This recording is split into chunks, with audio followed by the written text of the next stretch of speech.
and society and just government of the people and to the whole of the Gatun and Tela. As your servants, whom you have been pleased to call to performance of the important task in this competent republic, let your blessing descend upon us here assembled on that we trust and pursue all matters that shall come under our deliberation in show us your faithful manner to promote your honor and glory and to advance the peace, prosperity, and welfare of our country and the public of those who live in the authority of our child. Amen.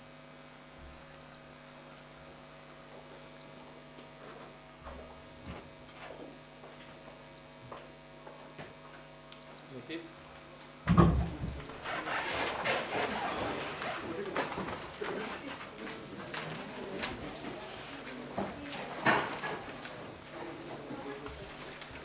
Clerk, quorum. I can confirm there is quorum. Order of business.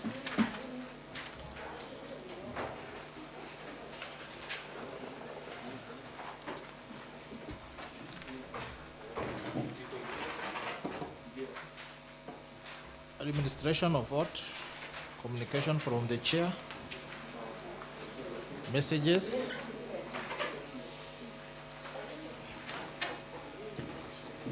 Honorable members,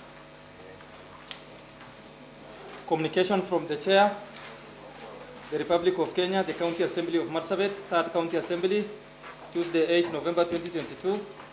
Communication from the Speaker.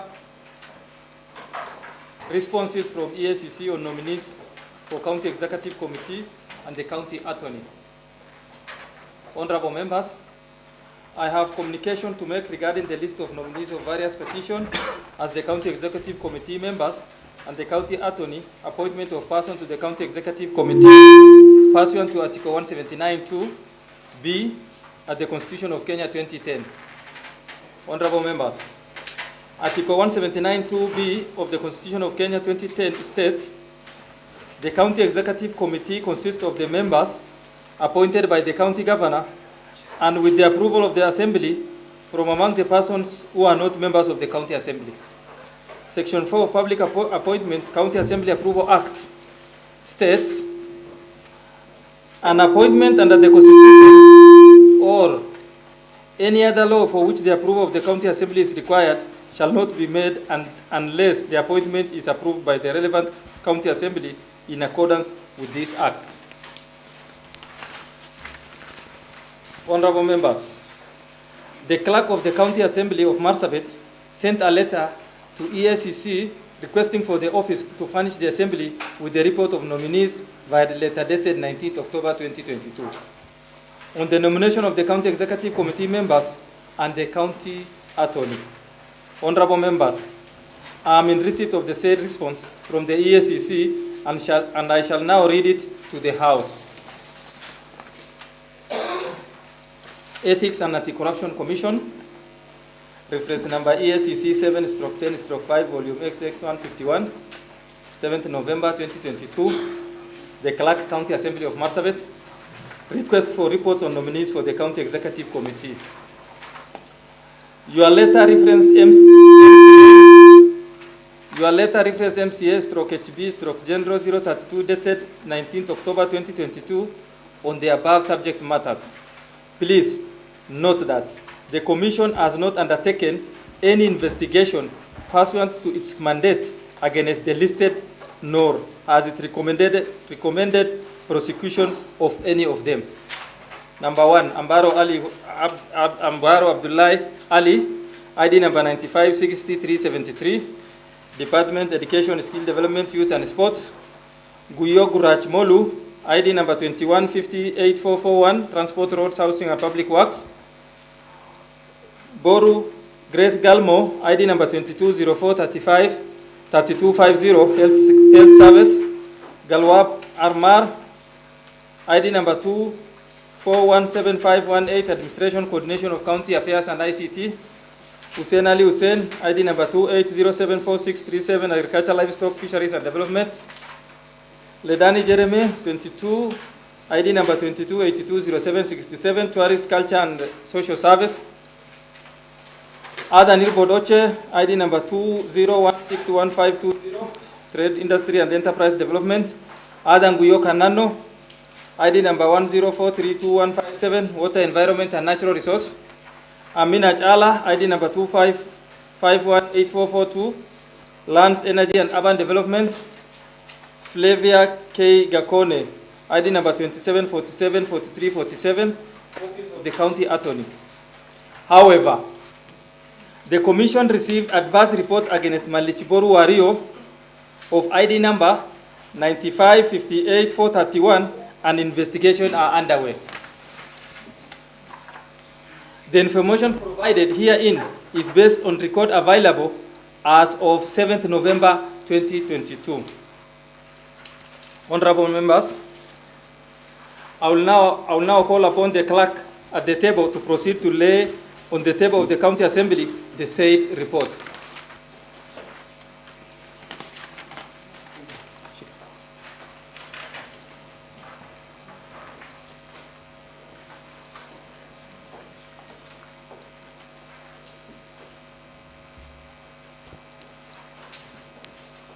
Next order.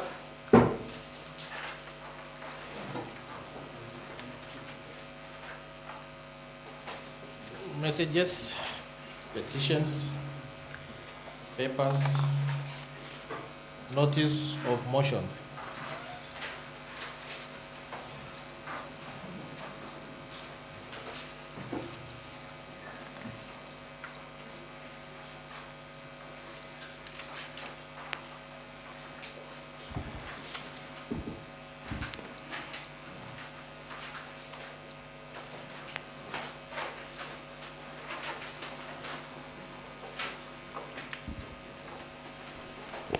Thank you, Mr. Speaker. Mr. Speaker, this County Assembly adopt the Vetting and Appointment Committee report that the following CC members and the County Attorney nominated by His Excellency the Governor be appointed to the position assigned to them. The members are Ambaro Abdullahi Ali, Malichiboru Wario,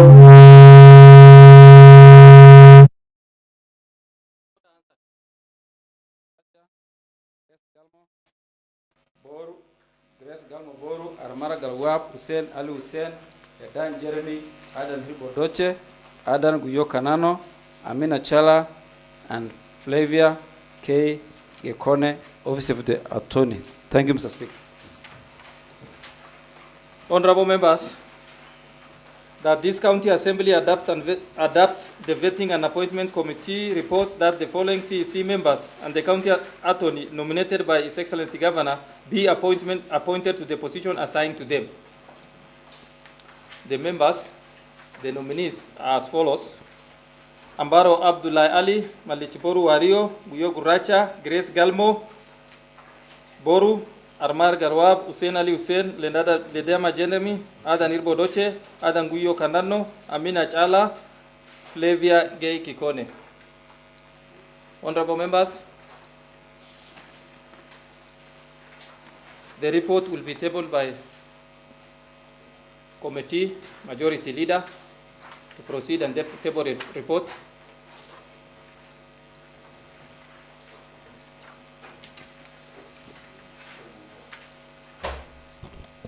Thank you, Mr. Speaker. Mr. Speaker, I table the report on the vetting of nominees for the appointment to the position of the County Executive Committee and County Attorney. Honorable members, when you look at the report, for those who have the report, I think everybody got the report. Can go through together, table of contents. We also have the abbreviations.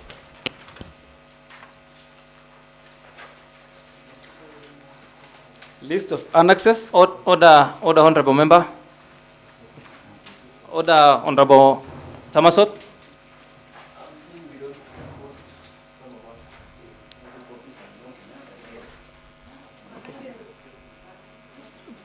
For those who don't have the report. Okay, honorable members, clerk will facilitate you. Maybe you can share with your friends as they bring. It's coming, eh? Okay.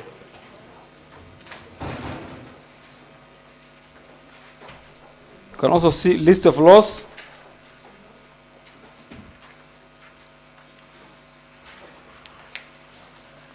And Mr. Speaker, the Committee on Vetting and Appointment is a committee of the House established pursuant to Standing Order 185-1. The committee executes its mandate in accordance with the provision of Standing Order 185-4. Membership of the committee. The membership of the committee, Mr. Speaker, is as follows, as per Standing Order 185-1. Honorable Erin Wario, the Speaker, being the chairperson. Honorable Dit Omar Rapicha, Honorable Leakono, Honorable Alcano, Honorable Burcha, Honorable Ebise, Honorable Derare, Honorable Daniel Emojo, Honorable James, Honorable Joseph Adman, and Honorable Josephine Leado. However, Honorable Buke Dida Yatani was appointed by the majority whip to represent Honorable Derare Gonche, filed a letter dated 26 October 2022 during the vetting process through the office of the Speaker, pursuant to Standing Order 173-1. You can see the annexes. 1. Appointment of Honorable Buke Dida in the place of Honorable Derare. Notification of nomination by His Excellency the Governor. Mr. Speaker, pursuant to Article 179(2)(b) of the Constitution, Section 30(2)(d) of the County Government Act 2012, and Section 5 of the Office of the County Attorney Act number 14 of 2020, His Excellency Honorable Mahmoud Mohamed Ali submitted a list of nominees for the County Executive Committee and County Attorney to the County Assembly for approval. The submission was done by way of a letter from His Excellency the Governor dated 6 October 2022 and received on 7 October 2022 by the Assembly. You can see Annex 2, the letter from His Excellency the Governor. The following were the 10 nominees for the County Executive and 1 nominee for the County Attorney. Ambaro Abdullahi Ali, nominated the Department of Education, Skills, Development and Youth and Sport. Malisha Boru, Finance and Economic Planning. Guyo Guracha, Transport, Road, Housing and Public Work. Grace Galmo, Health Services. Armaraga Web, Administration Coordination of County Affairs and ICT. Hussein Ali Hussein, Agriculture, Livestock and Fisheries Development. Ledan Jeremy, Tourism, Culture and Social Services. Adan Hiribo Doche, Trade, Industry and Enterprise Development. Adano Guyo, Water, Environment and Natural Resource. Amina Chala, Lands, Energy and Urban Development. Flavia K. Giacone, County Attorney. Mr. Speaker, on 18th October 2022, pursuant to Standing Order for 2.1 and 2, the Honorable Speaker, in communication to the County Assembly, informed the House about the notification he received from His Excellency the Governor by way of a letter dated 6 October 2022 and received on 7 October 2022. After conveying the message from His Excellency the Governor on the nominations, the Speaker of the County Assembly committed the names of the nominees and their curriculum vitae to the Committee on Vetting and Appointment on the same day to start the process of conducting approval hearing. Further, the Speaker directed the committee to vet the nominees and table his report as per the law established. Committee sitting. Mr. Speaker, as a result of this committee, the committee held its first sitting on Monday, 19 October 2022, and the following up meeting on 26 October 2022 to plan for the process of vetting and approval. The committee also held 11 approval hearing sittings on 27, 28, 31st October and 1st November 2022. In total, the committee held a total of 13 sittings. You can see the Annex 3, the minutes of the committee sitting. Mr. Speaker, sir, honorable members, I take this opportunity to thank all members of the committee for their input and valuable contribution during the deliberation and vetting exercise. On behalf of committee, I also take this opportunity to thank the Office of the Speaker, the Clerk of the County Assembly for the cooperation, logistical, and technical support accorded during this entire vetting process. The committee is also grateful to the media for their coverage of the proceedings by the committee, thus enhancing accountability and transparency of the vetting exercise. In these deliberations, the committee complied with the Constitution and legal requirements and established procedures for vetting. It ensures that the committee proceedings were open and transparent. The critical and the assessment forms specified in the first and second schedule to the Public Appointments County Assembly Approval Act 2017 were used, the public was notified of the time and place for holding the approval hearing within the statutory timelines. The public also was invited to submit written petitions on oath. The committee made several findings during the vetting exercise. These findings guided the committee in making its final recommendation, which was not rejected, which was to reject the nominees. This was solely based on the evidence and information from the proceeding of the committee during the vetting exercise. The recommendation was agreed upon by the majority of the committee members during the adoption of the report. On behalf of the committee and pursuant to Article 179(1) of the Constitution, Section 9 of the Public Appointments County Assembly Approval Act Number 5 of 2017, it is my duty to table the report of the Committee on Vetting and Appointment on the vetting of the 10 nominees for appointment to the position of County Executive Committee members and 1 nominee for the position of the County Attorney.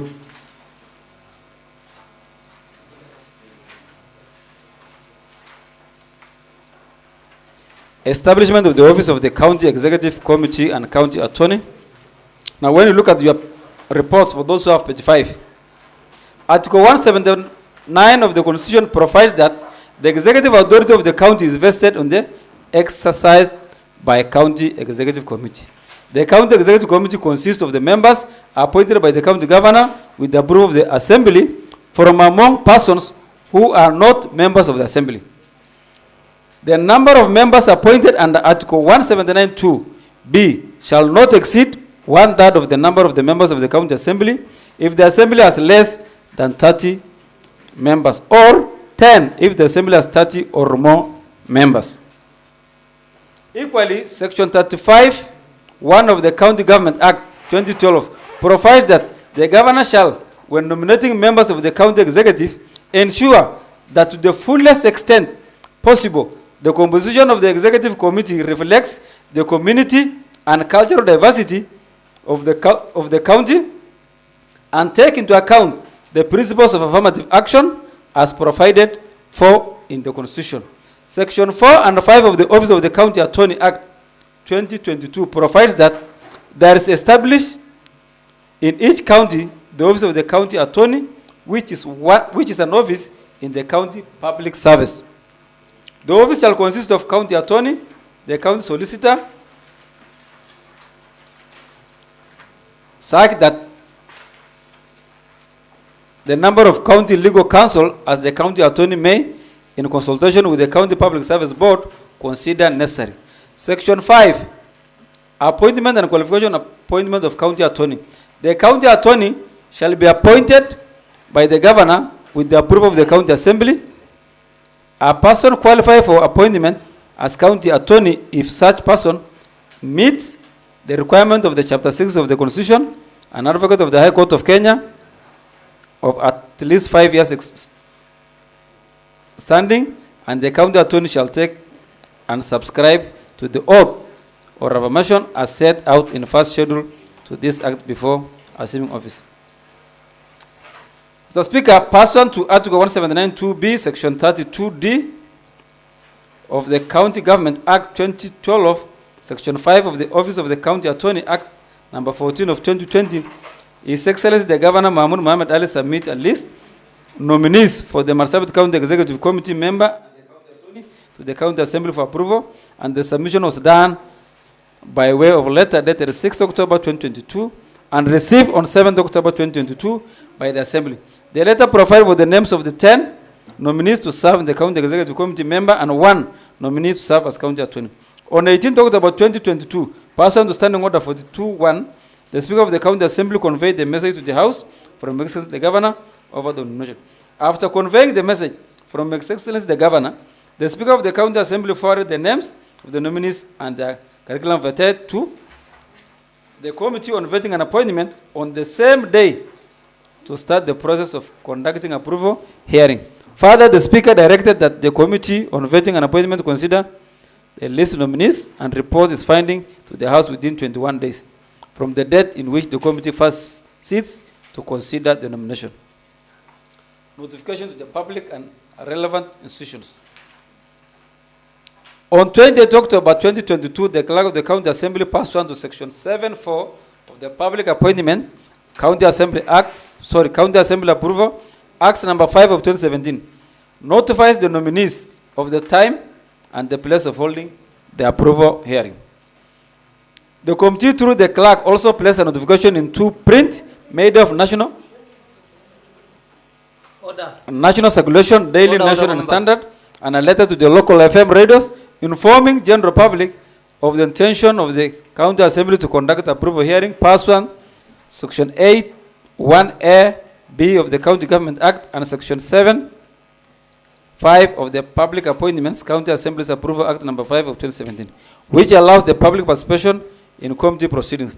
The clerk of the County Assembly gave notification to the public to submit a memorandum in the form of sworn affidavit to his office on the suitable or otherwise of the nominees on or before 26 October 2022 by 1 p.m. Order. Annex 4 copy. Order. Newspaper approved. Order, Majority dated Leader. this. Point of order. Go to Mike.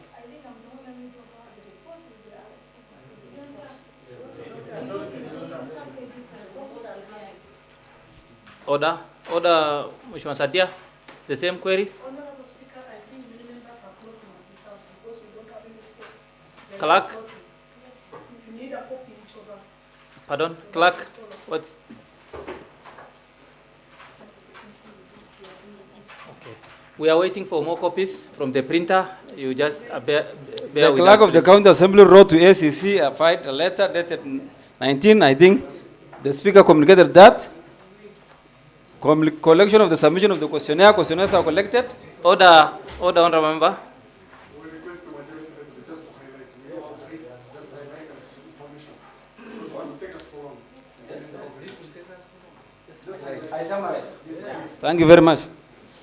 Now, for those who don't have, please just sit closer to your friend who has one.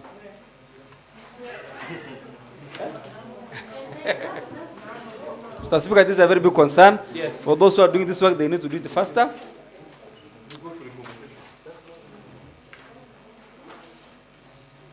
Criteria of vetting, that's page 8 for those who have. For those who don't have, you will read later. Submission of the written statements and oath, sworn affidavit. Then vetting of the nominees and committee's observation. Every member we vetted and the observations are there. You can read for yourself. And then you later on contribute.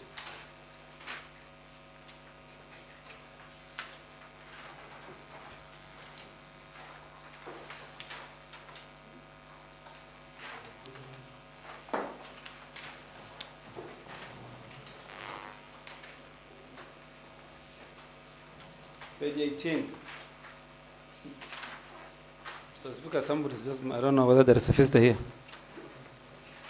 Order, order, Honorable Josephine.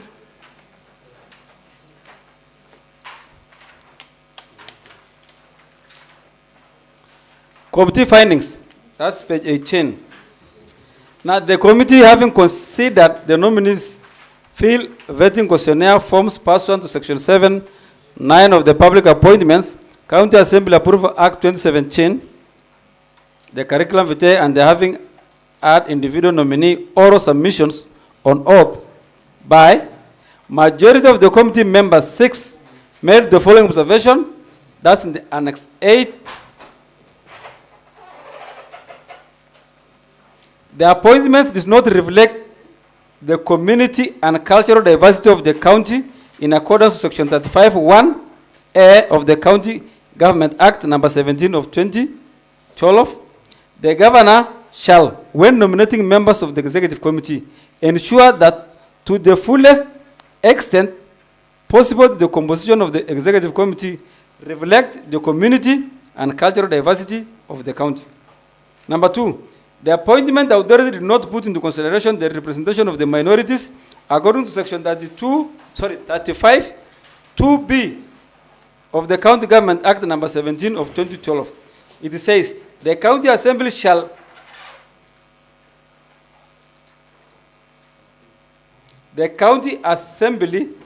not approve, not shall approve. Somebody to correct that. That's a printing error. Section 35 2B states that the county assembly shall not approve the appointments to the executive committee that do not take into account representation of the minorities, marginalized groups, and communities.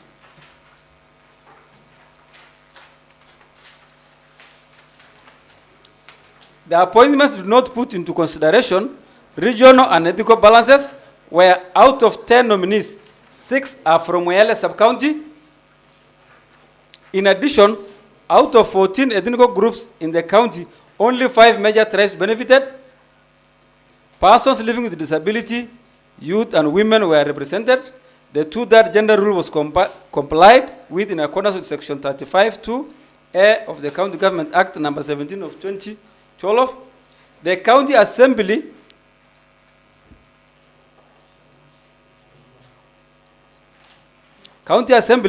shall approve the appointments to the executive committee that did not take in, shall not approve the appointment to the executive committee that did not take into account not more than 2/3 of either gender. All nominees fulfill the requirement of Chapter 6 of the committees to the committee's satisfaction, that the academic qualification does not match with dockets they were nominated to serve, that all nominees are Kenyan citizens, that all nominees possess first degree. Now, minority of the committee members, that is 4, made the following observation: that the appointment authority had put into consideration the representation of the minorities, noting that the representation can be achieved progressively. The appointment had reflected the face of the county. The two-third gender rule was complied with accordance to Section 35(2)(a) of the County Government Act number 17 of 2012. All nominees fulfill requirement of Chapter 6 to the committee's satisfaction, that all nominees are Kenyan citizens, that all nominees possess first degree.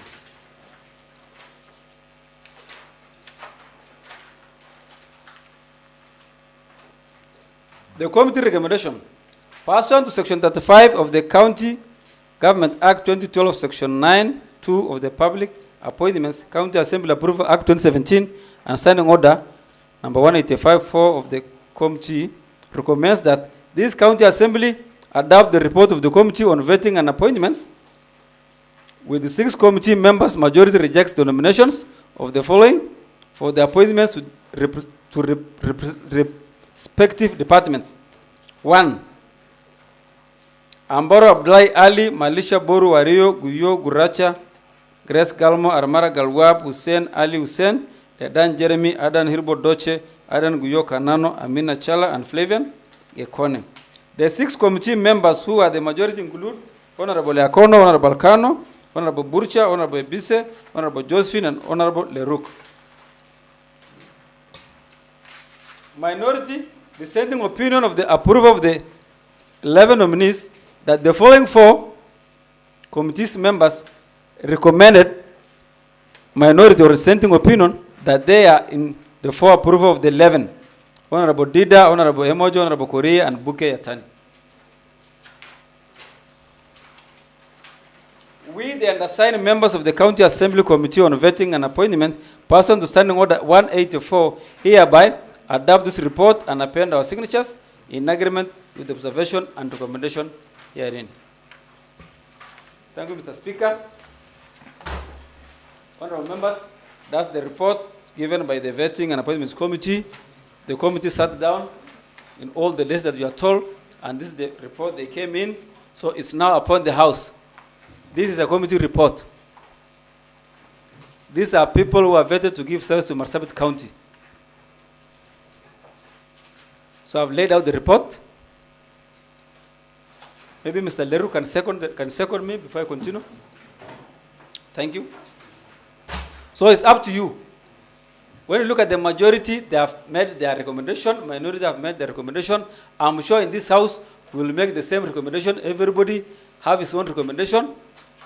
Remember, we are giving people that will serve Marsabit. If they serve best, to all of us. If they serve worse, to all of us. The service in Marsabit County cut both sides like a saw. It's just across. So it's up to you. I'm sure most of you took an oath here. Say that I will, and said, God help me. You ask God to help you. I don't know whether you'll help the people of Marsabit or only want help from God. That's the observation of the committee. It's common. This is house of numbers. This is a house that make laws. This house that amend laws. We only don't expect the house that make laws and amend laws to break laws. You all have your knowledge. You all consulted. You have books. You read. You know what's expected of you. As the committee, we played our part right. If the law allows, like what they did in the Bible, I could have called the committee and washed their hands and then put the verdict in front of the House. Thank you, Mr. Speaker. Honorable members, I now propose the question that this County Assembly adopt the Vetting and Appointment Committee report that the following CEC members and the County Attorney nominated by His Excellency Governor be appointed to the position assigned to them. Honorable members, the floor is open for the debate. You can make as many contributions as you can. The floor is open. Honorable Tura.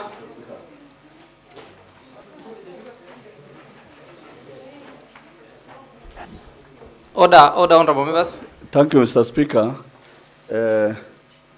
I stand here to get direction on how a report that has been written by 11 members be corrected as shall or shall not on the floor by the mover.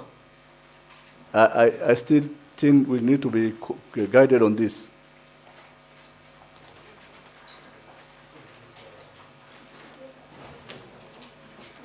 Honorable Amos. Thank you, Mr. Speaker. I wanted clarification on the definition of the minority group in which the committee adopted.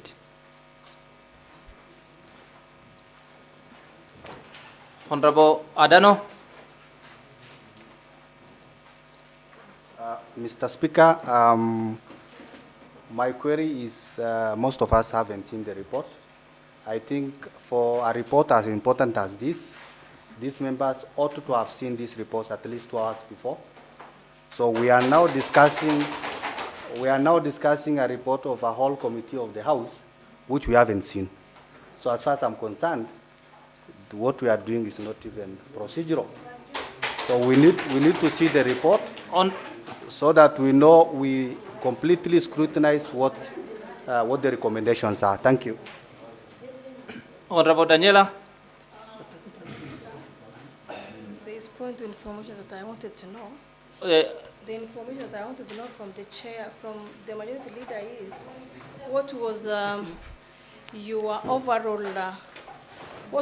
overall years that you needed for a person to be qualified for that job? Because it's like we're having 13 years, 10 years, for us to know. Honorable Majority Leader. Thank you, Mr. Speaker. I think for those who read the report and those who have the report, they can tell.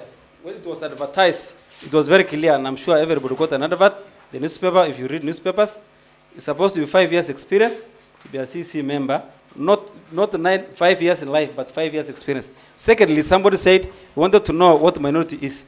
Actually, if you are in this house and you ever went to school, you must have known the basic definition of the word minority. But in politics, minority means, you can put it, minority means what you want to be minority. I'm sure for those who ask what minority is, they want to put minority what they want to be. It's up to you to define what minority is. Because simple, dictionary definition can tell, minority means it must go with the population. If you have less population in a place, then you are minority in that case. Thank you, Mr. Speaker. I now understand the definition of minority, which has been used. Now, it means the numbers. That means you can be minority in Marsabit and majority in any other part of this country. In Isiolo, you can be majority. Now that means the committee saying that or declining to approve the members on the saying that the minority has not been represented. We have Burji, who is a minority there. We have Samburu, who is minority there. Order, honorable members. We have Garre, who is minority there. Garre is a majority in Mandera, but minority in Marsabit County. So, Mr. Speaker, I don't agree that minority is not represented in this report. I want to say that the minority is represented and the report be approved. Thank you. Honorable Tamasot.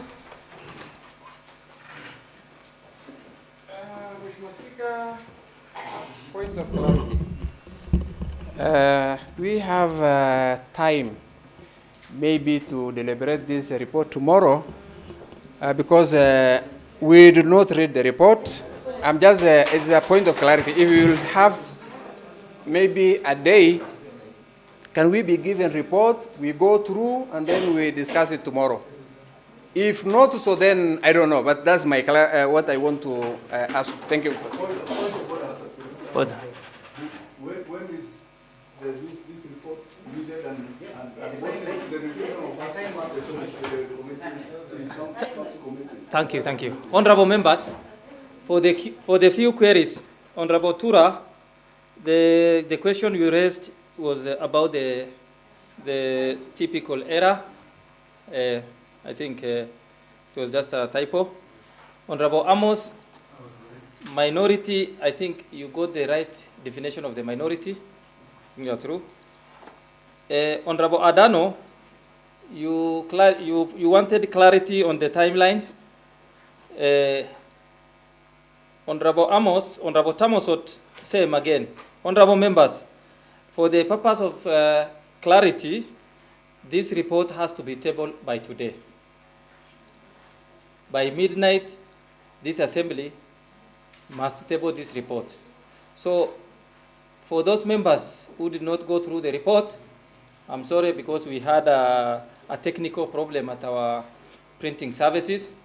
The reports are coming, just bear with us, go through it. But for the timeline, we only have today at midnight to pass or reject this report. That is the timeline. Honorable Mohammed. Yeah, thank you, Mr. Speaker. If I contribute to the motion, the minority has been overrepresented. It has been overrepresented as Samburu and Gari communities are part of minority in this county. I therefore propose for the amendment of this report and approve the nomination. Thank you. Honorable Boru. Thank you, Honorable Speaker. I have a concern on this report. This report is very critical. We don't have to make rash decisions. I request, Mr. Speaker, sir, for us to deliberate on this report for 2 hours after going through, because I know some of us, we don't have even this report. Right now, we are given 2 minutes ago, so that we cannot make rash decision. Let us go through this report for 2 hours. Honorable Edin.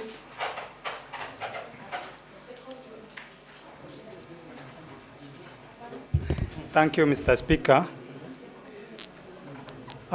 Mr. Speaker, I think what Honorable Boru had said on the floor is what we really need to go by.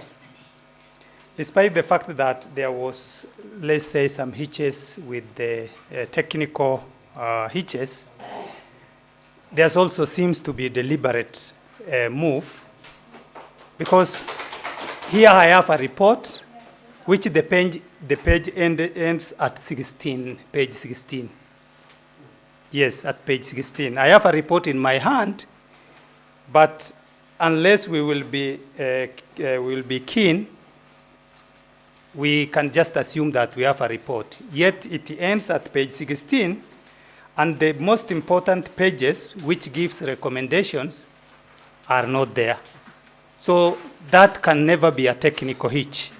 That can only be termed as a deliberate move. So I will also wish to go by what Honorable Boru has said. We be given some hours so that we be provided with complete report, then be given some hours so that we can go through and make an informed decision. Thank you. Honorable Adija.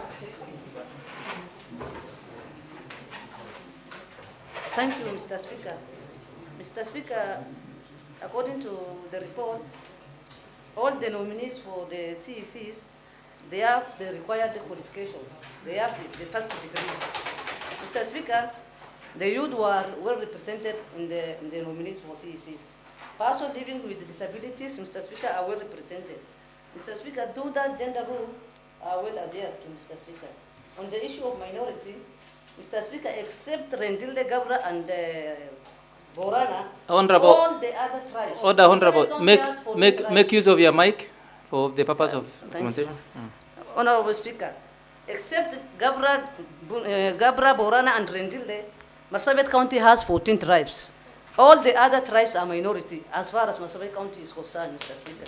So the minorities are well represented, Mr. Speaker. Mr. Speaker, having said that, I fully support the list of nominees for the CECs, and I request the honorable members of this House to approve the report, the list of the nominees, Mr. Speaker. Honorable Sadia. Thank you, Honorable Speaker.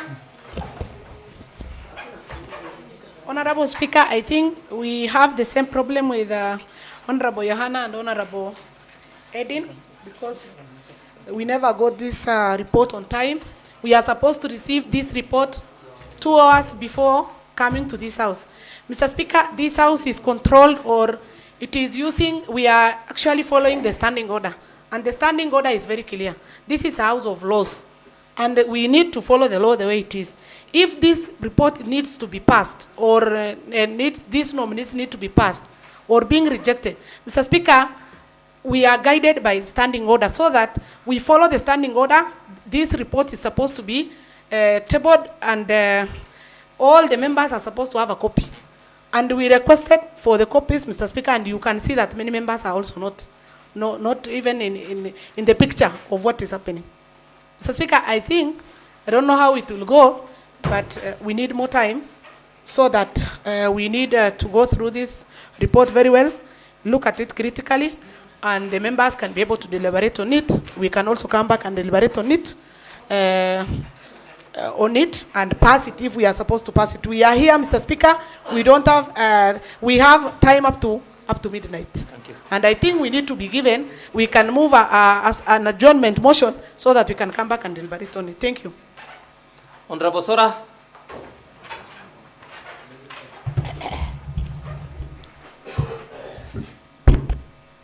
Thank you, Mr. Speaker. First of all, Mr. Speaker, I thank the Vetting and Appointment Committee for bringing this report on time to meet the deadline. Even though we got the report at late hours, and we have not gone through, some of the honorable members, even up to now, they don't have the copies. Now, Mr. Speaker,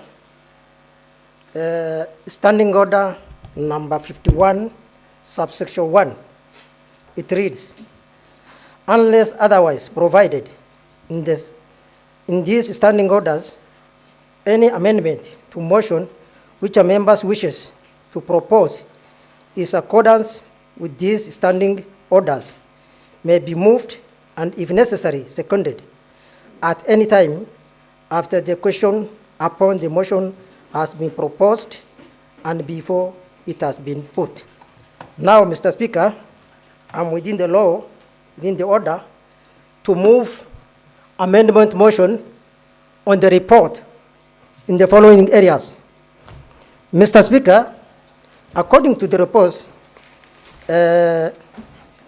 3/4 of this report is very good and captured everything as per the law, where the youth are represented, the gender balance is there, the physically challenged people are represented.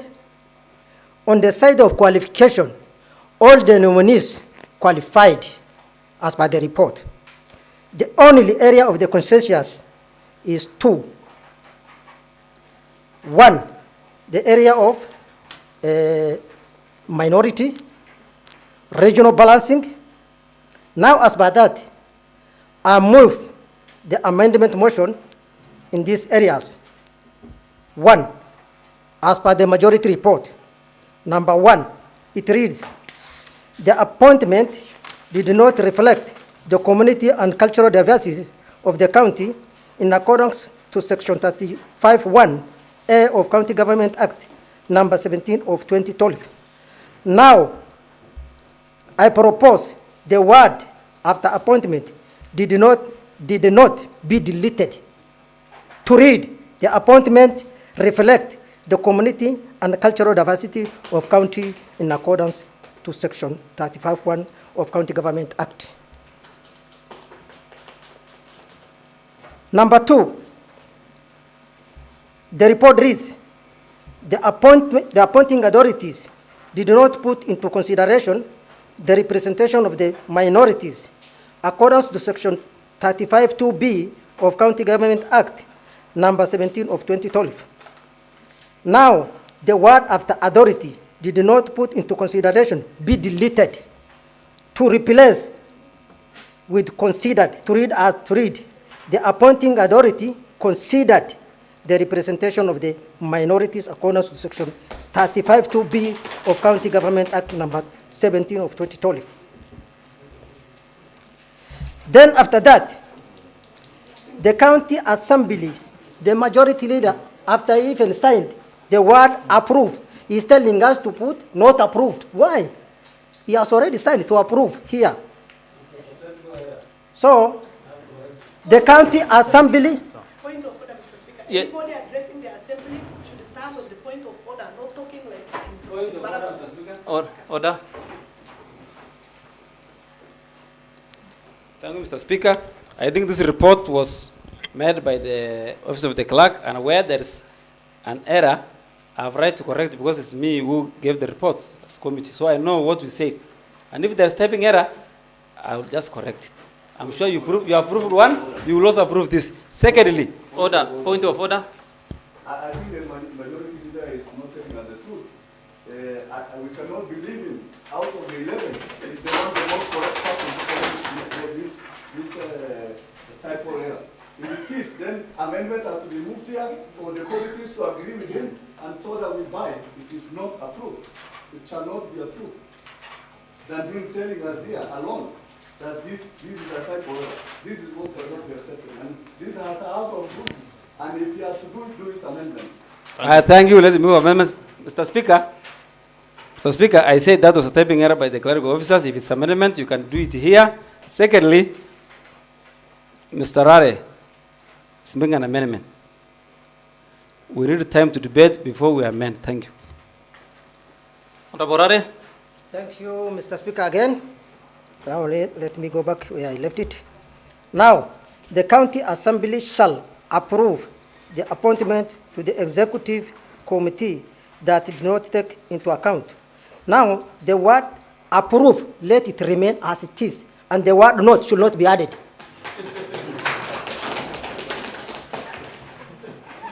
The appointing to executive committee that the word not be deleted to read committee that did take into account. The word not to be deleted.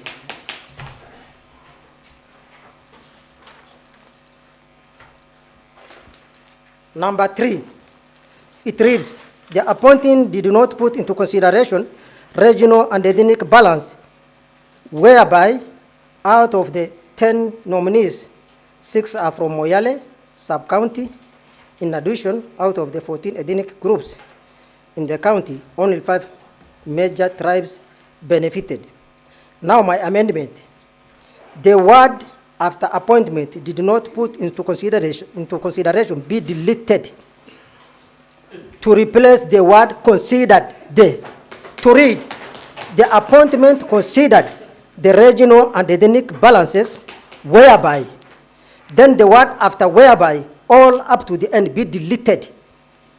To read, the appointment considered the regional and ethnic balances where to add the word ethnic balances where to add the word